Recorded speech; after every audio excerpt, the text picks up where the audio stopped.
everyone. Welcome back to the podcast of the Center for Asian American Christianity. We are privileged to host a special guest with Craig Wong, who is the Executive Director of New College Berkeley. Welcome to the podcast, Craig. Thank you. It's great to be here. Yeah, for those who may be familiar, my name is David Chow. I direct the Center for Asian American Christianity at Princeton Theological Seminary.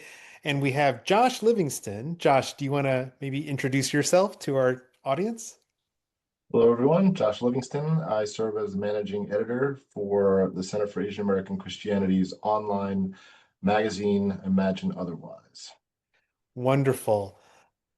Craig, I know of you by reputation through mutual friends, mutual contacts, but maybe Josh, I'll ask you this. How did you cross paths with Craig? Craig and I think, come from a network of mutual uh, friendships. We got a lot of friends in common initially. And that comes from shared networks through things as varied and diverse as the Christian Community Development Association and the Ecclesia Project. And in the Ecclesia Project, you just have this kind of tribe of churches that have been journeying together for a while. And the respective churches that we've been a part of have been friends for some time. And I know I was encouraged to get in touch with Craig, and to this day we maintain kind of a monthly check-in meeting as gospel friendship, as we like to call it. That's awesome. That's awesome. So, Craig, New College Berkeley, sounds like you're in the Bay Area. Is that where you call home? Is that where you grew up? I'm curious to learn a little bit more of your family history, family background, and your personal journey. Oh yeah, no, for sure, David. Yeah, the Bay Area is my longtime home. I was an avid Oakland Raider fan back in the day, back in the late 70s. I was born in Oakland and grew up in the little town of Albany. Now I live in San Francisco, but as you can see, I've just been in the area all my life. That's great. So, I do a lot of oral history interviews, so I'm always curious about intergenerational family history. I think Tim Sang is one of our friends. He and I both do various kinds of oral history interviews. He also does pilgrimages. Chrislyn Chu, shout out to her. She's also a colleague and a friend who's helping people reconnect with their family roots. Tell me some of your family roots and your family background. Where does your family hail from? Yeah, so both my late father and my mom was still alive, and they both have roots back to Guangzhou. They both spoke Toisan. Oh no, I'm sorry. I mean, yes, they spoke one of those dialects was actually the specific dialect. So I have all that southern roots in my past. And interestingly, my father's ancestral history runs from China through Hawaii to the Central Valley of California to the Bay Area. And then on my mother's side, our history there runs through early migration to San Francisco before the Chinese Exclusion Act. And then eventually, it's a long story, but my grandmother coming through Angel Island during the exclusion. So that's it's really interesting. Two different pathways into the Bay Area in my ancestral history. What generation are you? Yeah, so that's a complicated question too. I'm fifth or sixth, depending on which side we're talking about. It actually goes back quite a ways because I had excuse me, great great grandparents that came to California very early on. So let me flip this question around. You as a fourth or fifth generation Chinese American, when you meet like a second gen or first gen Chinese American, what do you perceive as some differences? You know, and we're Oh not God. essentializing, we're not stereotyping. I'm just from your observations, what do you observe as differences? I guess one thing I could say, and boy, this is really hard to generalize, but I do think that that because there is this difference in terms of the ancestral history. There is a certain kind of I don't know, connectedness to the American story that I think fourth or fifth have that first or second generations don't, right? And so and I don't think it necessarily is, immediately obvious, right? But I do think that there is I know there is a certain kind of appreciation for what's come before us here in the American context that I don't know it does I think offer a certain starting point of conversation um, as I meet fellow brothers and sisters, Asian Americans of different generations. I'm just appreciating sort of how much it does make a difference to sort of be a part of that West Coast California experience. I'm curious about growing up in the Bay Area and the role of the Christian faith, both Yeah. within your family, but also how your family might have engaged with the community and if there was a home church, a church you called Yeah. home. Yeah. Well, let me just, I'll just, talk about on my mom's side, really, really quite fascinating. And a lot of this, David, came out of as I got more involved in the immigration reform struggle in the early 2000s. My brother and my mom, bless their heart, I mean, they went into the archives, which is based in San Bruno, California. A lot of the Chinese archives remain in California, where the other ones moved to Missouri or some other place, the National Archives. But I'm so glad they dug out what they did because I was able just to discover this amazing history on my mom's side, where my great grandfather was actually an organist in the PCUSA church in Chinatown. I mean, back then it was more like a Presbyterian mission. But so that's what I'm saying about on my mom's side, there's this rich Presbyterian history. And so that's I mean, of course, that all uh came to be an extraordinary blessing when it came time for my grandfather to try to get I mean, his wife into the United States from China. And so really it was when my grandmother was detained in Angel Island, she was like one of the early ICE detainees. She was on the island from um, late 1916 to mid 1917. She was there for a pretty long period of time, but she was eventually released from the island. Grateful for this, David, but she was released from the island because a group of Presbyterians in Chinatown advocated for her release, including you may have heard of Donaldina Cameron. Um, she was like one of the early anti-human trafficking crusaders back in the day. Um, but anyway, it was because my great grandfather had become a member of that congregation in Chinatown that the you know that the his fellow congregants, I mean, particularly the white congregants, really came around him and his family and really advocated for my grandmother's release from Angel Island. So the records that I have from the archives are just truly remarkable, in terms of seeing the role that the faith community played in getting her freed. Um, so anyway, that is, I mean, that's how I know really about my religious history on my mom's side, and I actually am not aware of any religious history on my father's side. Although my father had two sisters, one became an Episcopalian and the other a Pentecostal in Hawaii. So I have some interesting, colorful history in terms of the church. I'm fascinated that you've taken the initiative to check out archives.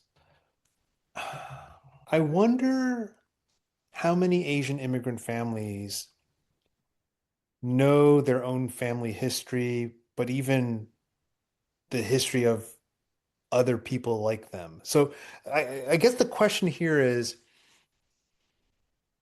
how would your self-knowledge be affected if you didn't dig around the archives? If you didn't have greater social historical consciousness? Like, would your life be any different? Um, I became a Christian in 1980 in a small Chinese Southern Baptist church. Um, and I could tell you all kinds of stories about that. Um, I have deep fond memories and challenging memories too. But so that was my beginnings. At that time, I still had very little knowledge of my past in terms of ancestral past. Um, and then I eventually, I got involved in ministry, got involved with InterVarsity Christian Fellowship, joined staff, moved to San Francisco, and then joined a Cumberland Presbyterian church, which you probably know is a sister denomination to the PCUSA. It splintered off of it back in the Second Great Awakening.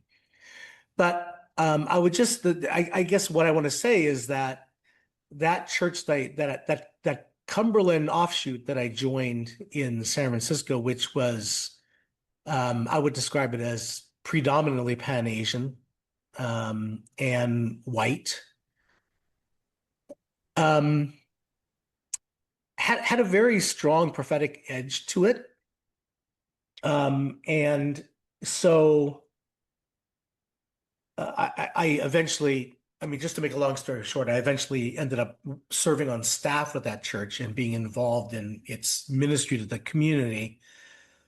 And it was also a place where I began to,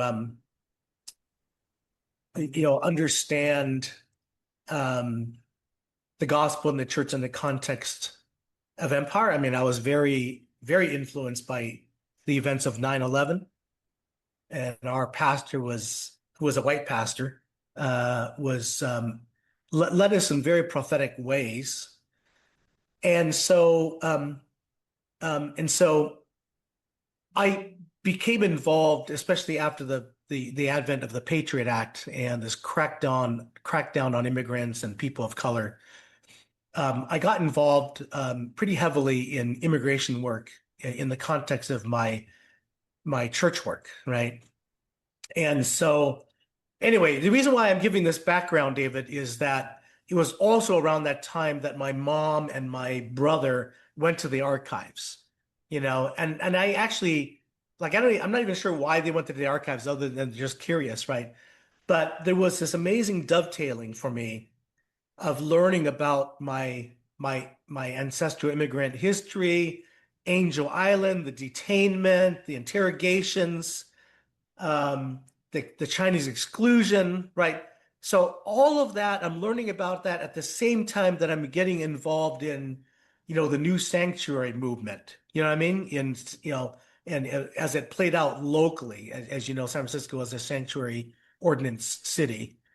Um, and so there was this, I can't even remember exactly the chronology, David, but there was this, again, this dovetailing, this confluence of learning about my past through the archives and actually being involved in faith-based immigration reform work. And so the collusion of those two things profoundly shaped me, David. Like, like suddenly I saw, oh my gosh, I'm actually able to embody what what this wonderful, Presbyterian community in Chinatown did for my family, back in 1917, right? And so to sort of, to see this through line between that rich history, that rich ecclesial history in my family to what I was trying to do, in the Mission District of San Francisco with this Pan-Asian church was just remarkable. Um, And so I don't know. I look back and I just kind of see the God orchestration of that, David. Hey, Craig, what a gift to be able to kind of pass it on, if you will, kind of the ancestral legacy of liberation, I guess you could say. When the Presbyterian Church got involved with Angel Island, and then for you to be able to get involved with more contemporary immigration issues. I'm wondering if you could tell us a little bit more. Like I came to know you precisely in the context of your involvement with that particular congregation. I was wondering if you could kind of unpack a little bit more uh, what the life and culture, the life together and the culture was of that congregation and its uniqueness, its charisms, such that it would get involved with immigration type issue. A lot of churches either wouldn't want to touch it or they're just involved in ideological ways, but you guys were practically involved. Um, but I think also there's something to be said about that was the fruit of something else that you guys were practicing as church. Are you able to kind of talk through that a little bit? Sure. Yeah. Um, so this Cumberland offshoot that I was a part of was kind of weird. It was definitely out of step with the larger, I would say, out of step with the larger denomination that it was a part of. It's one of the ways that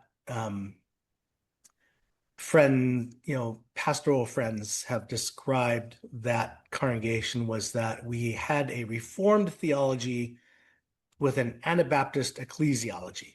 Um, we were actually again through our pastor.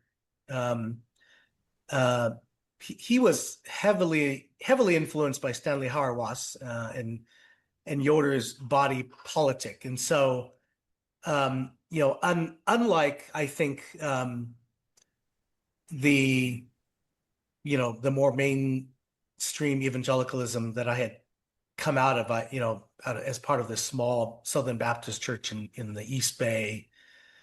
This church in San Francisco did have this self-understanding of church as being um, a well, maybe one way to think about it is like a counter-political presence. In other words, it had a presence that that was to transcend the left and right, and so we very much wanted to be a gospel community, and and not left and right. But I think and we could talk about this maybe a little bit later, but one of the things that one of the downsides of really focusing on this gospel identity was that it also served to suppress our Asian identity.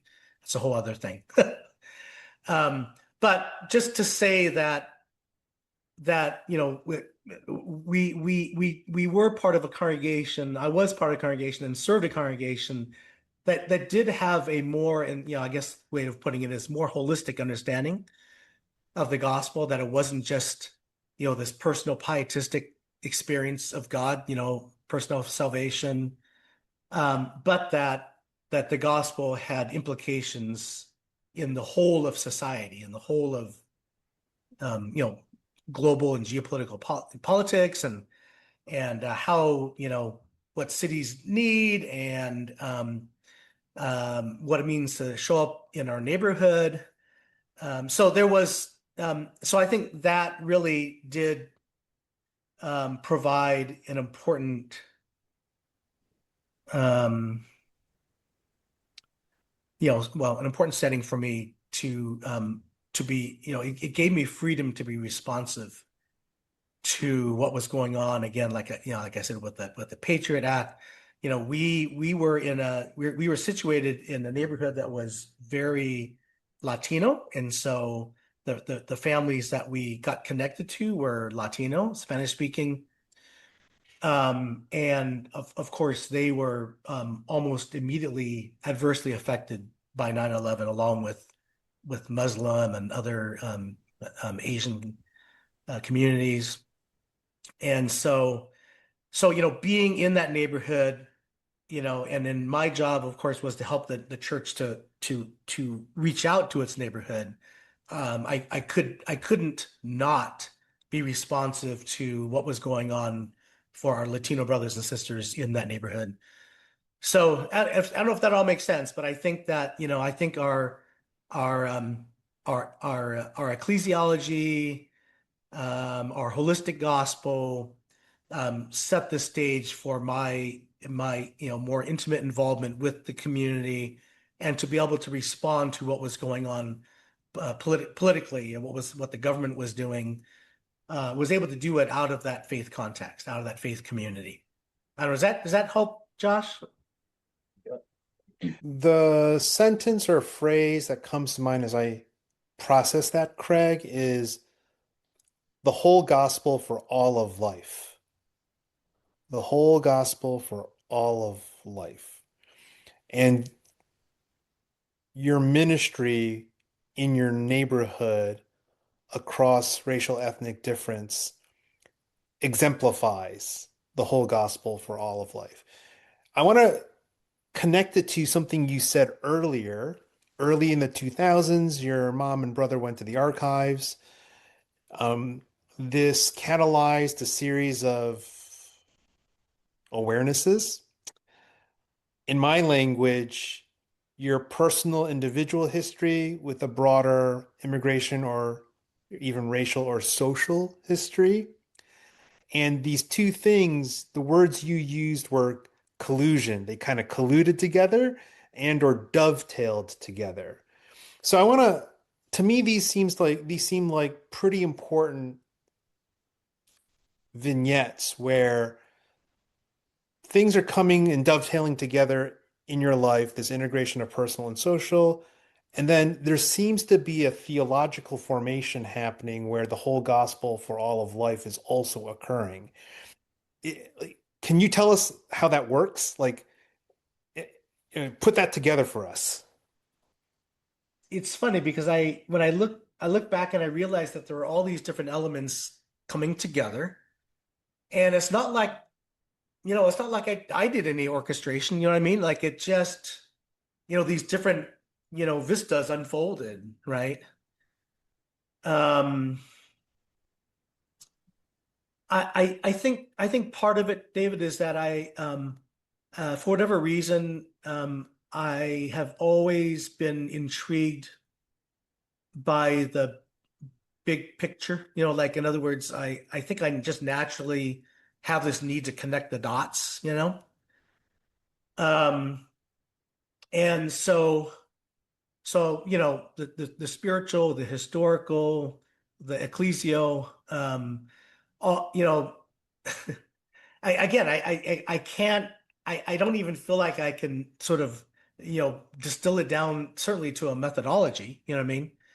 Um, uh, if anything, it's almost like, sometimes I think what I do, David, in my work right now with new colleges, I feel like I'm a mad scientist.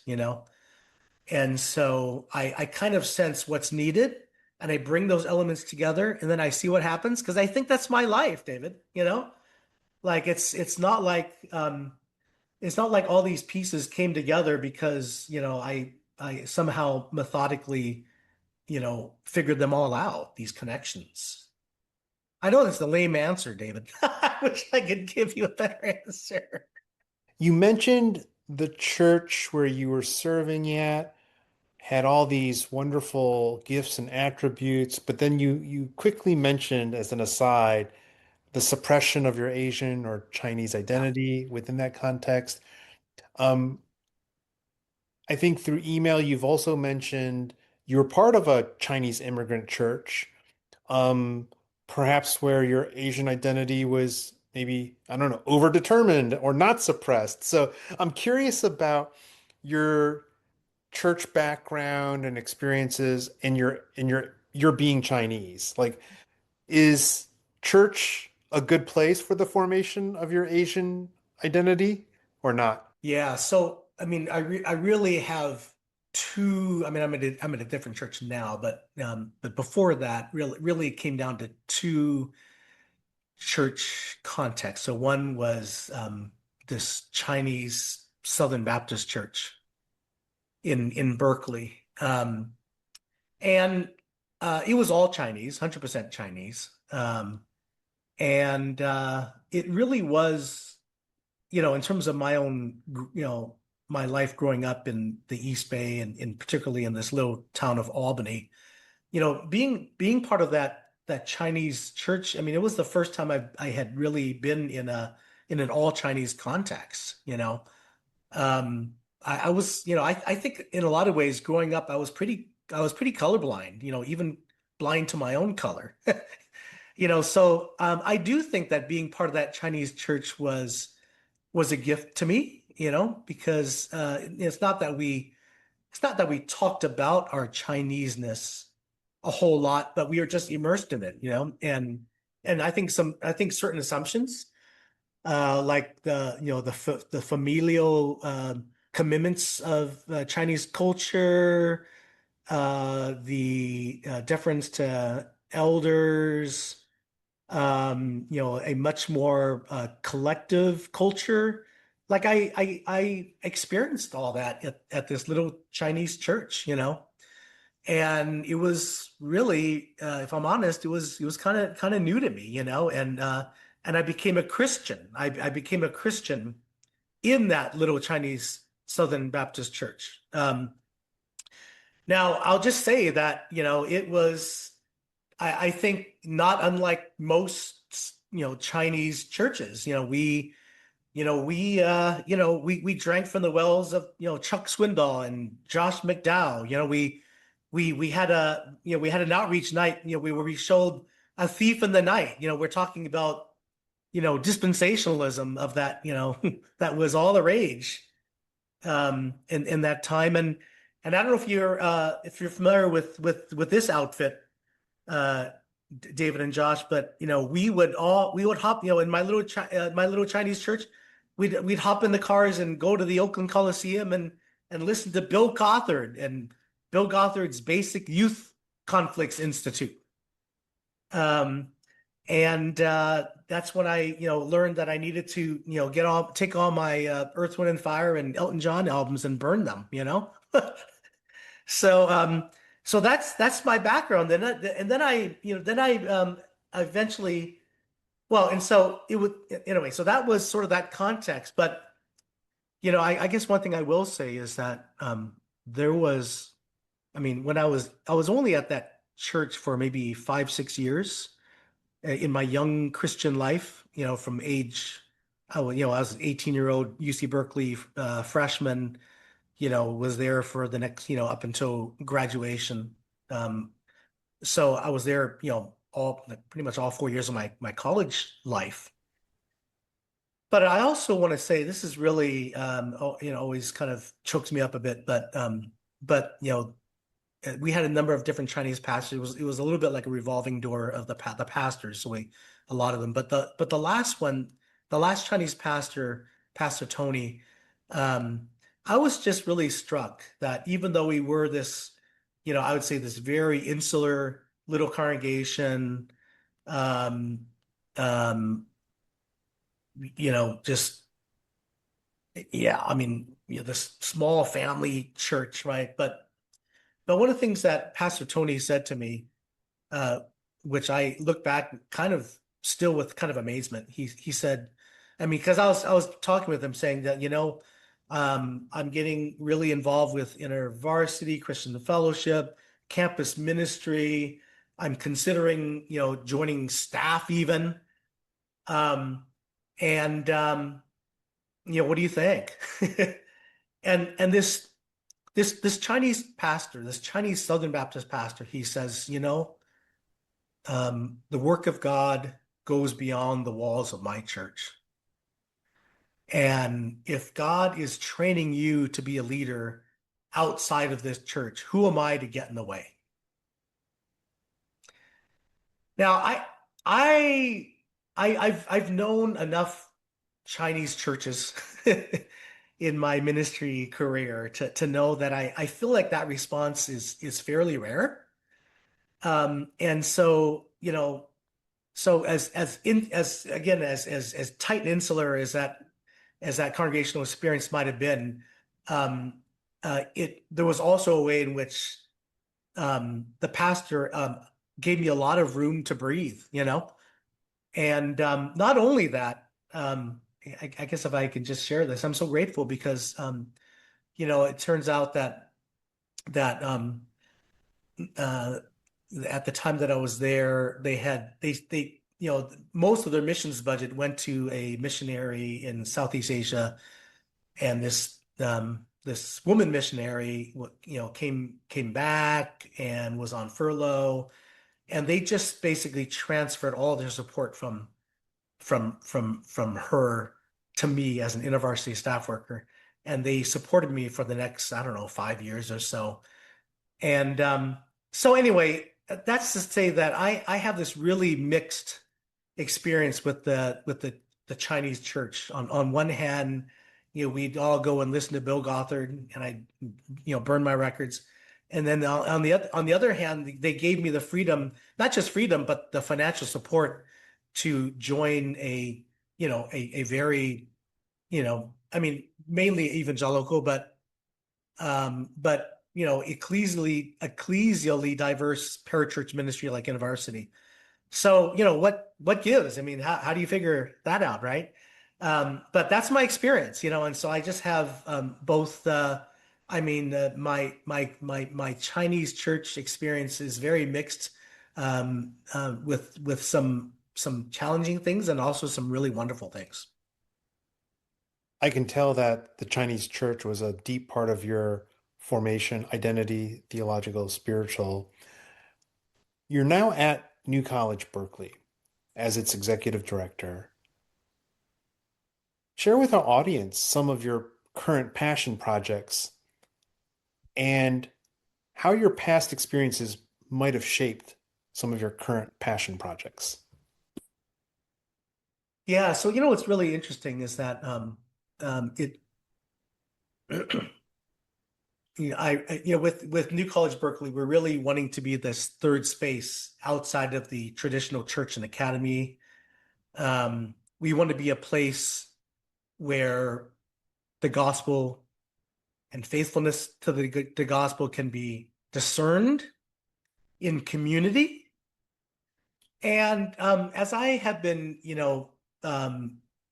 chipping away at this vision, I'm realizing in a lot of ways that how much in some ways it's repentance from past sins, past ecclesial sins that I very much was complicit with or a part of or fostered or propagated. So, I mentioned about, our, the second church that I went to, this Cumberland offshoot in the Mission District in San Francisco. On one hand, it was very prophetic. It did have this this Anabaptist ecclesiology that very much put a high premium on communal life, and that God intends for that communal life to bear witness in the world, and to, as you were saying, David, to be a presence that demonstrates the whole gospel for whole people. But as it is in churches, right? We also were extremely arrogant. Like we thought that we'd nailed what it means to be the gospel, And I would talk about that in terms of, I think we had we believed that we had a superior ecclesiology to anybody else. And we were doing all the right things, right? We had our neighborhood ministries. We cared about injustice in our city and world. We wrote letters through Bread for the World, and I mean, we did all these things, right? But I don't think we realized to the degree to which we Whereas maybe I came from a church over across the bay that focused on me and Jesus and, sort of a pietistic faith. We erred way on the other side. And so we kind of actually elevated our ecclesiology above our Christology. We focused on certainty over humility. Like we were certain about our ecclesiology. And because we had this high premium on community through our Anabaptist impulses, we valued uniformity over diversity. We placed institution over the personal. Um, and um, and so there are all these, I think what happens when you do those things is that first of all, you isolate yourself from the larger body of Christ. I think we didn't, there was a way in which we were, it's not like we weren't connected to some partner churches, but really, I don't think we did very well in our Catholicity, and so when I think about the work of New College Berkeley, we want to be unapologetically ecumenical. In other words, we want to bring Orthodox and Catholic and all forms of Protestant, whether that's Reformed, Anabaptist, Lutheran. I mean, we want Pentecostals at the table because we really believe that, and this is where, Pauline body theology comes in. You think about 1 Corinthians 12, that every part of the body needs each other. And so we try to take that really seriously at NCB. In other words, we want to be diverse, not because it's kind of the hip thing to do, but because through the multi-variegated church, the wisdom of God is made known to the powers and rulers and principalities. Ephesians 3:10, very profoundly influential in my life. So having God's rich diversity around the table is going to enable us to understand who God is and his purposes a lot better.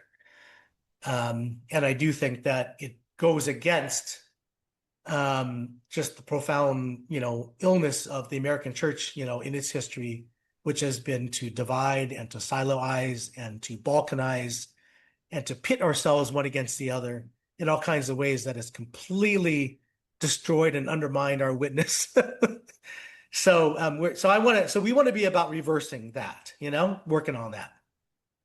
I want to bring up the Catholicity of the church. So for our audience, what do you mean? So what is Catholicity of the church? What does that mean? You also used ecumenical. So just give a brief understanding of what you take Catholicity of the church to entail, and why do we need it at this moment? Like, what is lost if NCB were not ecumenical? Yeah, no, I mean, so our roots as an organization, we're heavily influenced by Regent College and also by the L'Abri Institute in Switzerland. And then also, some of the Jesus movement, in California, there was a movement called the World Christian Liberation Front in Berkeley, which sounds pretty radical, but it's still, I mean, it came out of Campus Crusade, and still very much evangelical roots. And so I think that we would be pretty handicapped if we were only shaped by those traditions. And so, I mean, to practice Catholicity is to say that our following of Christ takes so many different forms, and our understandings and our theological prisms differ greatly from one place and one generation and different parts of the world from another. How can we possibly think that one particular tradition has answered all the questions? So and I think that you can't talk about sort of Catholicity You can't talk about it just purely in theological terms. It really, I love that. I can't remember who said it, but this idea that all theology is grounded in geography. And I would add that it's also, rooted in history. Like we can't separate theology from context, I guess is what I'm trying to say. And so when we practice Catholicity, it's not just that we're learning from different, bodies of theology that have developed over time. And in fact, there's so many parts of the world where theology is not in the form that we're used to, which is all encased in books and doctrines, and but it's just lived out and it's passed on, orally, or it's lived out in a communal life that is connected to the earth. And so I guess what I'm trying to say is that not just our theologies, as whether or not we're able to articulate them well or not, but our contexts, and our cultural underpinnings, and our experience of faith out of these contexts, they have to be in dialogue with each other. They have to be in conversation with each other. It's just the nature of being human, you know, like like we're all interconnected.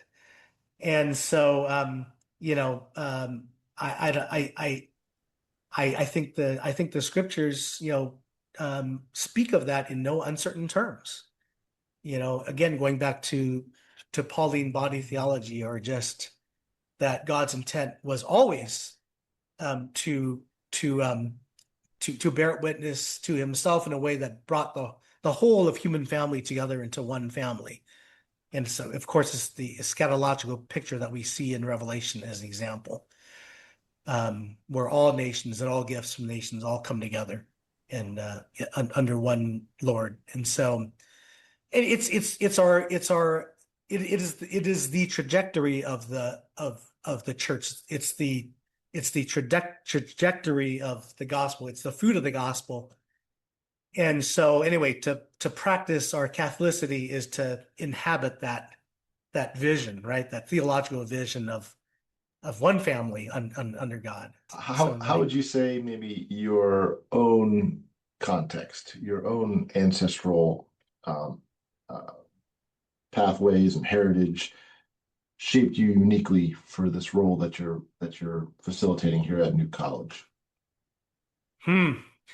Yeah, it's really funny. I'll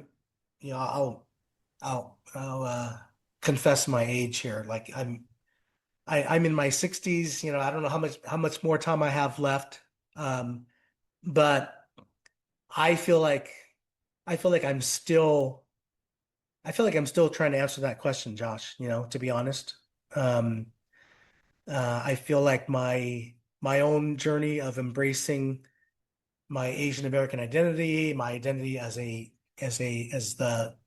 know, the grandson of a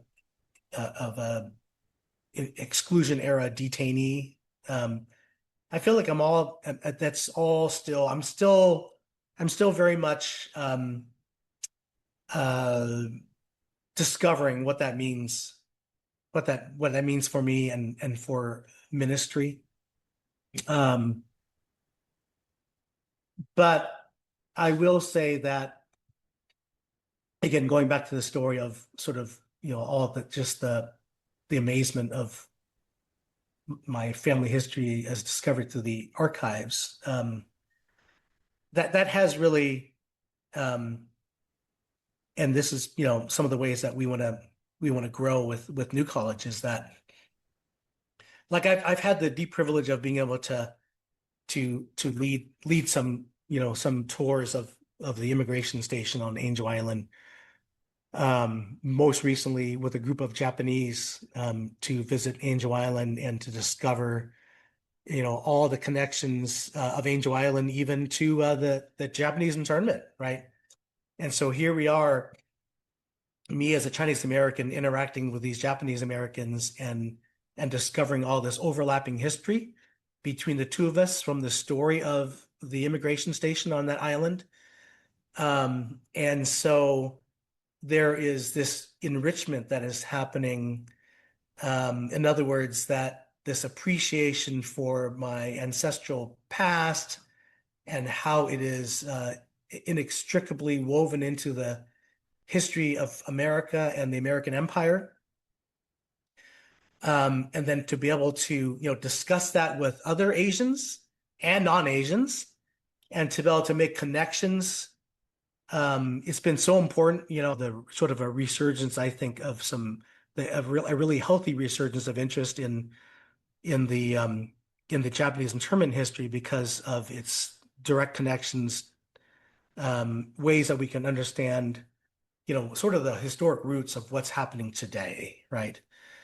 Um, so, you know, it's not just about appreciating history, but it's actually um, you know, it's so important for our own theological development and our missiological development.